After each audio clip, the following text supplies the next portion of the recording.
La Fondation Konrad Adenauer, en partenariat avec Radio de la Paix, présente Démocratos. Démocratos, une fenêtre ouverte sur les questions démocratiques. Démocratos, c'est tous les mardis en 15 à partir de 15h05 sur Radio de la Paix. Rediffusion les samedis à 14h. Présentation Ben Diakité. Bonjour à tous, bienvenue à l'émission Démocratos. Aujourd'hui, nous recevons Maître Traoré Drissa. Il est le secrétaire général de la Fédération internationale des droits humains. Avec lui, nous allons aborder le thème justice et démocratie. Il va nous entretenir pendant une demi-heure sur la relation que la justice entretient avec la démocratie. Bonjour Maître. Bonjour. Comment vous allez? Oui, ça va. Qu'est-ce qu'on peut dire de la situation des droits de l'homme en Côte d'Ivoire aujourd'hui? Il faut dire que la situation des droits de l'homme n'est pas reluisante. Quoique, si on se positionne par rapport à l'année 2010-2011 ou un peu antérieure, on peut dire que la situation s'est améliorée. Mais il y a beaucoup de choses à faire sur le plan des droits civils et politiques, sur le plan des droits socio-économiques et culturels, sur les droits de l'environnement, etc. En tout cas, il y a un certain nombre de choses, beaucoup de choses à faire. Maître, si vous voulez bien, nous allons permettre à nos auditeurs de mieux faire connaissance avec votre parcours et nous suivons cet élément qui a été proposé par notre collègue Didier Blé. Présentation de l'invité. Maître Traoré Drissa est avocat, inscrit au barreau de Côte d'Ivoire en 2000. Ancien président du mouvement ivoirien des droits humains MIDH de 2007 à 2013, il est aujourd'hui président d'honneur du MIDH depuis 2013. Il est expert en justice transitionnelle et président du conseil d'administration de la coalition pour la Cour pénale internationale depuis juin 2021. Ancien vice-président de la Fédération internationale pour les droits humains FIDH de 2013 à 2019. Il est depuis 2019 secrétaire général de la FIDH. Maître, dans cette présentation de vous, on a vu que vous êtes passé du poste de vice-président à aujourd'hui celui de secrétaire général. Pourquoi ce mouvement? Non, il faut déjà dire que si dans l'ordre hiérarchique, le vice-président est au-dessus du secrétaire général lorsque le bureau international de la FIDH se réunit, mais le secrétaire général a une position centrale particulière parce que la FIDH est dirigée par un bureau international, et puis un bureau exécutif. Et le secrétaire général, le président et le trésorier constituent le bureau exécutif et donc eux qui préparent, qui travaillent, j'allais dire un peu au quotidien sur la FIDH. Donc le vice-président est un peu plus loin de la gestion quotidienne que le secrétaire général. Et donc la FIDH a 7 secrétaires généraux, 22 vice-présidents. Et l'ensemble des secrétaires généraux ont été déjà des vice-présidents. Alors comment vous arrivez à concilier votre travail en termes de cabinet et puis ce travail de la FIDH qui, on peut le dire, est un travail bénévole, hein? C'est comme quand j'étais le président du MIDH en Côte d'Ivoire, c'est-à-dire que je suis à mon bureau, il y a des questions, on en discute, il y a des réunions, mais ce n'est pas toujours en présentiel. On a une réunion par mois qui est programmée à l'avance, donc je m'organise en conséquence. La réunion se fait soit par téléphone, soit par Zoom, etc. Et puis, il y a des réunions où on se retrouve, mais tout ça, tout dépend de l'organisation qu'on met en place. Et j'essaie en tout cas de concilier ma profession d'avocat à mon engagement pour les droits de l'homme. Je rappelle que je suis aussi engagé dans les droits de l'homme depuis 2000. Le thème de notre rencontre de ce jour est justice et démocratie. Nous allons écouter ensemble Maître Drissa Traoré, si vous voulez bien, cette population de d'Ivo qui se sont prononcées sur la justice dans le pays et ce qu'elles entendent par justice. Vox Pop. La justice est une institution républicaine qui est là pour régler les litiges et les différends entre les populations et les institutions. Donc, comme je le dis, c'est une institution, la justice. Maintenant, si c'est le mot justice lui-même qu'il faut définir, il faut dire que c'est ce qui est juste. Le regard que je porte sur la justice, c'est un regard d'une institution qui a beaucoup à faire pour conquérir la confiance des populations. Parce que, telle qu'elle est perçue par les populations, c'est une institution qui n'est pas accessible, qui n'est pas compréhensible, parce que les gens ne connaissent pas son fonctionnement. Et je pense que la justice institution doit tout faire pour se rapprocher, pour se faire connaître du citoyen lambda, pour qu'il puisse avoir confiance en elle. La justice, c'est de dire ce qui est droit et ce qui est juste. Je pense que c'est ça la justice. Bon, j'ai pas grande chose à dire de la justice ivoirienne, mais ce que je vois, à mon avis, n'est pas trop juste. Les vérités qui doivent se faire savoir, c'est pas ça, c'est pas ce qu'on entend, c'est pas ce qu'on veut entendre qu'on entend en fait. Donc, je considère que la justice en Côte d'Ivoire, elle n'est pas à la hauteur. La justice, c'est tout ce qui est juste. La justice ivoirienne, à mon sens, la manière qu'elle est jugée par les populations ivoiriennes, elle est vraiment handicapée. Elle est handicapée parce que beaucoup d'Ivoiriens ne croient pas en la justice. De nombreux Ivoiriens ne croient pas à la justice, même aux décisions de justice. Donc je pourrais simplement dire que la justice ivoirienne a beaucoup d'handicap. La justice est une institution républicaine. Elle règle les différends entre les individus.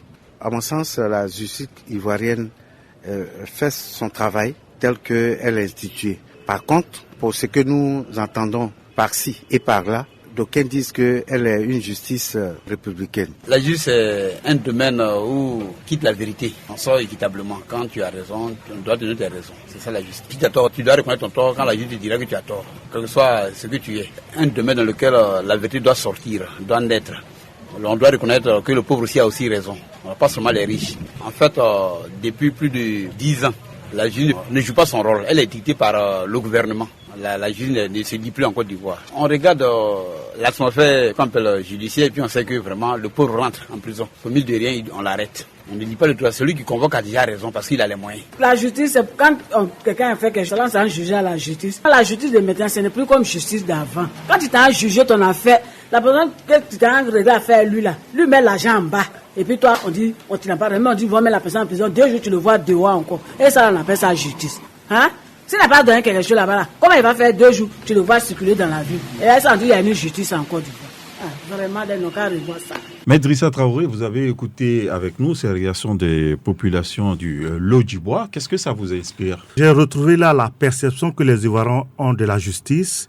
Et puis cela également amène à dire que les autorités également ont beaucoup d'efforts à faire, de communication, d'explication, pour que les populations puissent connaître non seulement la justice, son mode de fonctionnement et également les décisions qui sont rendues. Parce que évidemment, vous savez, lorsqu'une situation se produit, il y a beaucoup d'émotions, beaucoup de commentaires. Et puis, quelques années plus tard, lorsque la décision est rendue, personne n'est informé. Et donc, le citoyen lambda, il vous dira, telle personne a fait ceci, il n'y a rien eu, alors que peut-être qu'il y a eu une décision de condamnation, peut-être qu'il y a eu des décisions qui sont rendues pour dire la vérité. Et donc, je pense que la perception, c'est la perception que nous entendons tous les jours, et cela doit interpeller les animateurs de l'appareil judiciaire afin de faire en sorte de communiquer, de parler et de rendre surtout accessible la justice aux populations. Dans le vif du sujet. Alors, Maître Issa Traoré, c'est quoi la justice? Je vais dire un peu comme le micro-trottoir. La justice, c'est ce qui est juste. C'est se reconnaître les droits, les mérites de chacun. Mais dans ce qui nous concerne, justice et démocratie, c'est plutôt les institutions judiciaires, c'est-à-dire les organes auxquels l'État confère la possibilité ou délègue le pouvoir d'interpréter les lois, d'en assurer l'application, l'exercice et surtout de trancher les litiges, de dire qui, dans l'application de la loi, qui a raison, qui a tort, et donc, en un mot, dire la loi, interpréter la loi. Alors, en démocratie, pourquoi on sent le besoin de mettre en place cet organe, cette institution-là, dans la démocratie? Vous savez, dans le cadre, par exemple, d'une monarchie, c'est la volonté du roi qui se fait. Dans le cadre d'une dictature, c'est la volonté du dictateur. Et dans ces deux systèmes, tout concourt soit à la volonté ou au bien-être du monarque, ou à la volonté ou au bien-être du dictateur. Or, dans la démocratie, c'est le pouvoir du peuple, comme on le dit, par le peuple et pour le peuple. C'est-à-dire que le peuple met en place les règles pour son fonctionnement. Le peuple fait en sorte que ceux qui sortent de la ligne tracée par l'ensemble puissent être ramenés ou être rattrapés. Et donc, pour permettre l'équilibre dans la société, la justice vient comme, vous savez, on a peur d'aller à l'enfer, donc on pose de bonnes actions. Sinon, ça sera la loi de la jungle, le plus fort va gagner, mais dans le cadre de la démocratie, la justice permet d'équilibrer les choses, de maintenir la quiétude, d'apaiser les relations et donc de faire en sorte qu'on puisse vivre dans un climat apaisé, dans la bonne entente, même si des fois il y a des divergences, la justice permet de ramener tout le monde. Alors, quelle relation la justice entretient-elle avec les autres institutions en démocratie, à savoir donc le pouvoir exécutif, le pouvoir judiciaire, etc. Comme vous l'avez dit, on a 3 grands pouvoirs. Il peut y avoir d'autres pouvoirs. Le pouvoir exécutif, le pouvoir législatif et le pouvoir judiciaire. Et les relations entre le pouvoir judiciaire et le pouvoir exécutif, le judiciaire contrôle les actes du pouvoir exécutif. Le judiciaire permet d'équilibrer ou d'humaniser l'action du pouvoir exécutif. Et il est vrai que le judiciaire, dans le cadre, par exemple, du système ivoirien, la nomination des magistrats et des juges est faite par le pouvoir exécutif. Mais seulement leur relation doit s'arrêter là. Et puis après ça, le pouvoir judiciaire doit pouvoir apprécier est-ce que telle décision prise par l'autorité exécutive respecte la légalité. C'est pourquoi également, vous verrez qu'il y a des juridictions d'ordre administratif qui existent pour pouvoir apprécier cela. Entre le judiciaire et le pouvoir législatif, le pouvoir législatif a cette faculté que c'est lui qui fait la loi. C'est lui qui vote la loi. Les députés, nos parlementaires qui votent la loi. Et le pouvoir judiciaire, lui, vient suivre l'application et l'interprétation de la loi. C'est-à-dire donc que, il fait, mais ce n'est pas lui qui applique ou qui apprécie l'application. Et l'autre qui applique. Et donc, l'ensemble de ces pouvoirs doivent être indépendants les uns des autres. Et particulièrement le pouvoir judiciaire. Parce que vous savez, le pouvoir exécutif est un pouvoir politique. Le pouvoir législatif est un pouvoir politique. Mais le pouvoir judiciaire ne doit pas être politique. Il doit pouvoir être là pour pouvoir équilibrer la marche de la société. Comment faire pour que ce pouvoir judiciaire, comme vous le dites, ne soit pas politique? Or, il y a, comme vous l'avez dit vous-même, une grande interférence du pouvoir politique dans le judiciaire, puisque parfois, il nomme à des réponses des responsables de l'appareil judiciaire. La première chose, c'est les règles mises en place. Deuxièmement, c'est la formation des magistrats. Le recrutement et la formation des magistrats. Si les personnes sont recrutées au mérite et formés, ils savent qu'ils sont magistrats par leur capacité. Troisièmement, les modalités d'avancement et de nomination des magistrats. S'il est vrai que l'exécutif intervient dans le cadre de la nomination des magistrats, il est important que les règles soient des règles claires, de sorte que les personnes à nommer seront les personnes qui soient à la hauteur, qui ont le mérite. Et puis, également, il y a les modalités de sanction. Il faudrait que les modalités de sanction soient transparentes, de sorte qu'on ne puisse pas sanctionner un magistrat parce qu'il a pris une décision dans un sens qui ne plairait pas à l'exécutif. Et puis, dans tout ça, il y a la conscience du magistrat lui-même. Parce que toute indépendance ne vaut que par la personne qui doit la mettre en œuvre. Si les magistrats eux-mêmes ne se libèrent pas ou n'acceptent pas de se libérer, malheureusement, on va arriver à une situation où le pouvoir exécutif prendra toujours le pas. C'est pourquoi, des fois, on parle des magistrats aux ordres. Le magistrat aux ordres, c'est le magistrat qui attend qu'on l'appelle pour rendre une décision dans un sens ou dans l'autre, parce qu'il a peur, parce que lui-même, il décide d'annihiler ce qu'il a appris à l'école de magistrature, c'est-à-dire le droit et appliquer le droit. Alors que les magistrats prêtent serment d'agir conformément à la loi. Et donc, je pense que si on en arrive à faire en sorte que les règles sont édictées, les règles sont mises en place pour permettre aux juges, aux magistrats d'avoir un avancement clair qui n'implique pas une grande présence de l'exécutif, en ce moment-là, nous pourrons arriver à une indépendance véritable. Maître Drissa Traoré, face à une dérive liberticide, dictatoriale, on peut ajouter également, de quel mécanisme la justice dispose pour se défendre?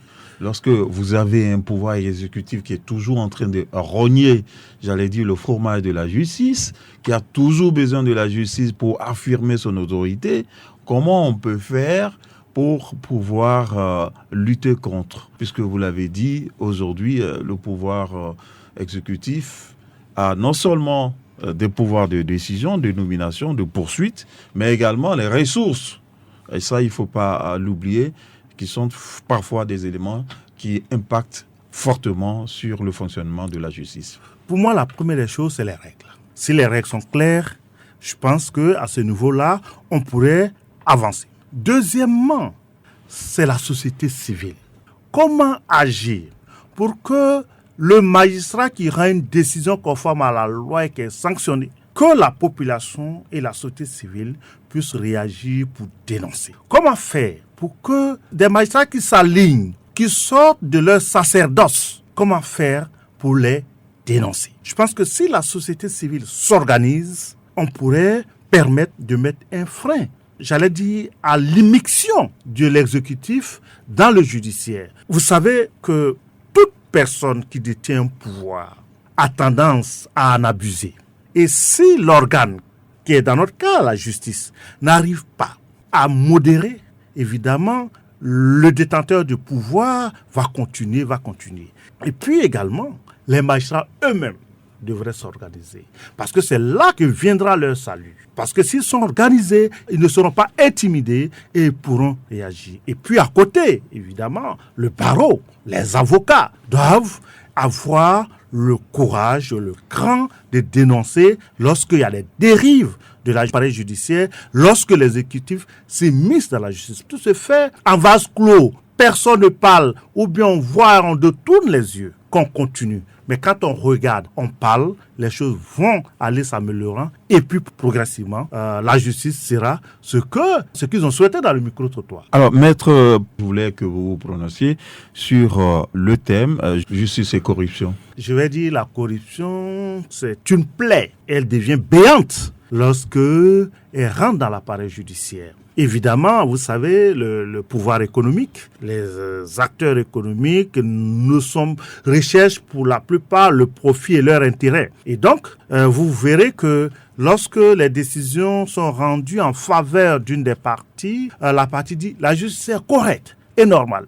Mais dès l'instant où on perd, on estime qu'il y a quelque chose. Et donc, les acteurs économiques ont tendance à vouloir nécessairement gagner. Et là encore, c'est le code d'éthique des magistrats. L'organisation qui est faite dans le cadre de la sanction éventuelle des magistrats. Et vous savez que des fois, on sanctionne, on ne dit rien.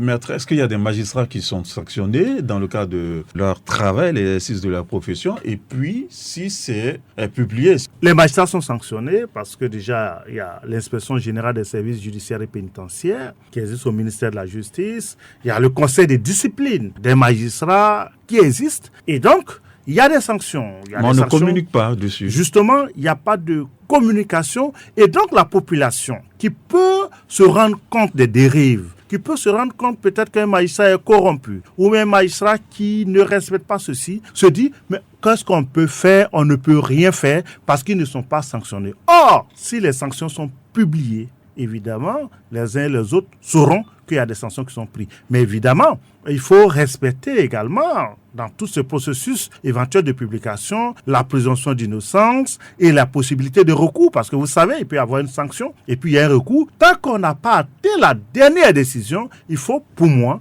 se garder de certain nombre de publications. Mais à la fin, il faut quand même arriver à communiquer sur ce qui est fait pour assainir l'appareil judiciaire. Et surtout, il faut que les institutions qui sont chargées d'assainir soient des institutions aussi qui sont justes. Il ne faut pas qu'on fasse deux poids, deux mesures. Il ne faut pas que peut-être des plus faibles soient sacrifiés pour donner l'image d'une justice qui extrait en son sein l'ivraie. Mais il faut que ce soit des choses qui reposent sur les bonnes bases et que ceux qui ont fauté soient sanctionnés et ceux qui n'ont pas fauté soient acquittés et blanchis. Le mot-clé. Mot-clé qui nous permet, Maître Drissa Traoré, de revenir sur quelques notions ou sur quelques institutions de la justice. Et dans le cas d'espèce, vous avez décidé de parler de la Cour de cassation, du Conseil d'État, de la Haute Cour de justice et du Conseil constitutionnel. Qu'est-ce qu'on doit entendre par la Cour de cassation et qu'est-ce qu'elle fait? Avant, on parlait de Cour suprême. La Cour suprême qui réunissait au départ en son sein la Chambre administrative, la Chambre judiciaire, la Chambre constitutionnelle et la Chambre des comptes. Et puis plus tard, on a eu la Cour des comptes, le Conseil constitutionnel, et puis il restait la Chambre administrative et la Chambre judiciaire. Aujourd'hui, la Chambre judiciaire est devenue Cour de cassation et la chambre administrative, Conseil d'État. Et la Cour de cassation est chargée de connaître en dernier ressort les recours contre toutes les décisions des juridictions de l'ordre judiciaire. C'est-à-dire, une décision est rendue par le tribunal. La partie qui n'est pas d'accord peut aller en appel. Et en appel, la partie qui ne sera pas d'accord avec la décision peut aller devant la Cour de cassation par un pourvoi. Et la Cour de cassation, elle, ne tranche pas la question au fond. Elle regarde si les juridictions inférieures, c'est-à-dire le tribunal et ou la Cour d'appel, ont appliqué la loi. S'ils ont appliqué la loi, le pourvoi est rejeté, mais lorsque la Cour de cassation estime que ces juridictions n'ont pas respecté la loi, elle casse et renvoie devant une autre cour d'appel l'affaire pour que l'affaire soit jugée à nouveau. Et donc, la Cour de cassation, elle est là pour apprécier comment les juridictions inférieures appliquent la loi, pour amener à avoir une interprétation uniforme des dispositions légales.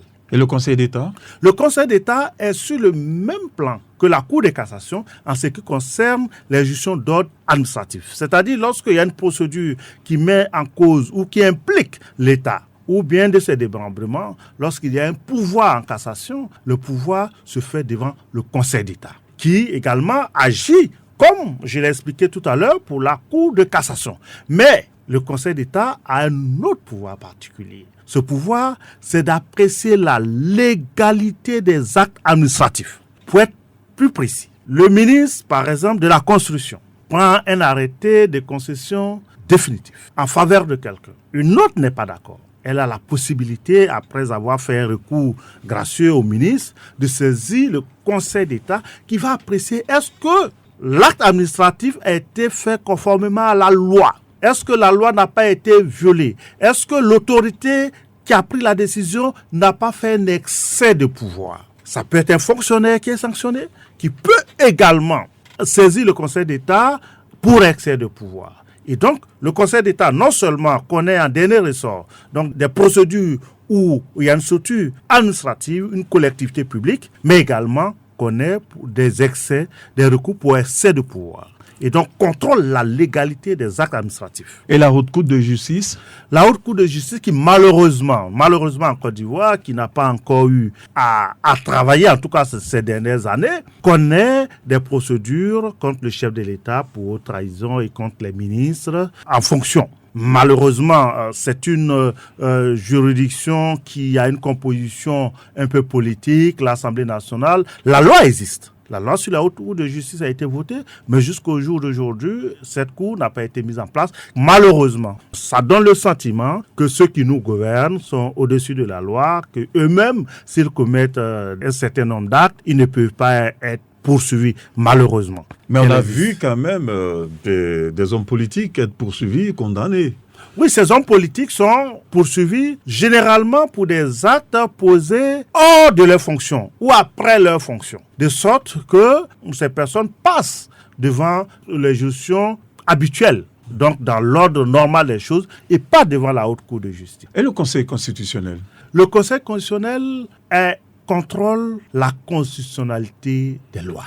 C'est-à-dire que lorsqu'une loi est prise, le Conseil constitutionnel a la fonction d'apprécier est-ce que la loi respecte la Constitution. Parce que la Constitution est la norme suprême du pays. Toutes les lois, tous les règlements qui sont pris doivent être conformes à la Constitution. Et donc, quand une loi est prise, le Conseil constitutionnel peut apprécier. Et le Conseil constitutionnel peut l'apprécier par voie d'action. C'est-à-dire qu'on porte seulement la loi au Conseil constitutionnel pour apprécier si cette loi respecte la Constitution. Par voie d'action, mais également par voie d'exception. C'est-à-dire qu'une loi qui a été déjà ratifiée, promulguée par le chef de l'État, est évoquée ou invoquée lors d'un procès. L'une des parties peut saisir le Conseil constitutionnel en exception de constitutionnalité de cette loi-là pour dire la loi, c'est vrai qu'elle a été promulguée et publiée, mais elle ne respecte pas la Constitution, donc elle ne peut pas être appliquée dans mon procès. Et le Conseil constitutionnel doit se prononcer. Et je peux vous dire que le Conseil constitutionnel a eu plusieurs fois à dire que la loi ne respectait pas la Constitution et donc elle ne pouvait pas s'appliquer. Et ce qui amène les autorités législatives et exécutives à modifier la loi pour la rendre conforme à la Constitution. Et également, le Conseil constitutionnel est juge en ce qui concerne l'élection présidentielle et l'élection législative. Oui. Et donc, lorsque ces élections se déroulent, c'est le Conseil constitutionnel qui, en dernier ressort, tranche. Est-ce que le processus électoral a été conforme aux règles? Est-ce que l'ensemble des règles qui gouvernent les élections ont été respectées? J'ai oublié de dire que dans le cadre du Conseil d'État, le Conseil d'État est juge des élections locales, donc municipales et des conseils régionaux. Synthèse et recommandations. Si vous étiez le ministre de la Justice, les actions que vous allez entamer pour, travailler sur la justice ivoirienne. Non, moi je ne vais pas dire si j'étais ministre de la Justice, mais en tant qu'avocat, citoyen, défenseur des droits de l'homme, la première des choses, il faut rendre la justice accessible. La justice n'est pas accessible aux populations. Ça coûte cher d'aller en justice, ce qui rebute les populations. Donc, il faut rendre la justice accessible. C'est vrai qu'il y a le mécanisme de l'assistance judiciaire, mais ce mécanisme-là n'est pas totalement connu, donc il faut en faire la promotion. Deuxième chose, il faut permettre que quand les magistrats siègent, qu'ils aient un langage que la population comprenne. Je peux vous dire que des personnes arrivent au tribunal, la décision de leur affaire est rendue, mais ils ne comprennent rien. Troisièmement, mettre en place un mécanisme indépendant de promotion des magistrats. Parce que lorsqu'il y aura un mécanisme indépendant où l'exécutif n'aura pas d'emprise, des magistrats et particulièrement des juges n'auront pas peur de dire la loi face toutefois à la position de l'exécutif. Parce que vous savez, il y a certaines procédures où l'exécutif a un point clair et affirmé. Et donc le juge, de fois qui se voit petit alors qu'il est grand. Donc s'il y a un mécanisme indépendant de promotion des magistrats et particulièrement des juges, à ce moment-là, je pense que les choses pourraient avancer. Et l'ensemble du corps judiciaire, c'est-à-dire avocats, commissaires de justice, notaires, chacun doit contribuer en dénonçant les actes dont il entend parler. Et puis la population elle-même, elle ne doit pas avoir peur de porter ses affaires. Elle doit savoir que nul n'est au-dessus de la loi. Et le temps de la justice n'est pas toujours le temps des hommes. Les hommes peuvent être au pouvoir, vous pouvez avoir peur, initier votre procédure. Peut-être que même si vous avez peur, au moment où la décision sera, ils ne seront pas suffisamment forts comme ils avaient pensé être au début. Et donc, chacun doit pouvoir contribuer. Les lois doivent permettre que les choses soient plus claires, les choses soient plus transparentes. Également, la promotion des magistrats doit être une promotion indépendante du pouvoir exécutif. Quand je parle des magistrats, je parle particulièrement des juges, parce que dans notre système, les magistrats du parquet sont dans une ordre de subordination. Or, les magistrats du siège, qu'on appelle les juges, eux, ils sont indépendants. Et l'ensemble des animateurs, en tout cas, doivent jouer leur rôle de vigie, de guetteur, pour que chacun de nous se dise, si je faute, on saura, on me sanctionnera. Quand on va arriver à ce niveau-là, chacun de nous va faire son travail et l'image de la justice sera redorée et les populations auront de plus en plus confiance en leur justice. Merci beaucoup à vous, Maître Drissa Traoré. Je rappelle que vous êtes le secrétaire général de la Fédération internationale des droits humains et vous étiez notre invité dans le cadre de l'émission Démocratos sur le thème justice et démocratie. Merci d'avoir répondu favorablement à notre invitation. Nous vous donnons un rendez-vous ici, dans d'autres espaces, pour parler de justice, de démocratie, mais surtout des questions de droits de l'homme. Merci à vous. C'est moi qui vous remercie. La Fondation Konrad Adenauer, en partenariat avec Radio de la Paix, vous ont présenté Démocratos, une émission ouverte sur la démocratie.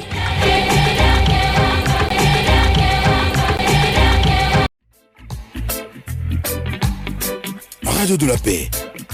Se parler, s'écouter, se comprendre.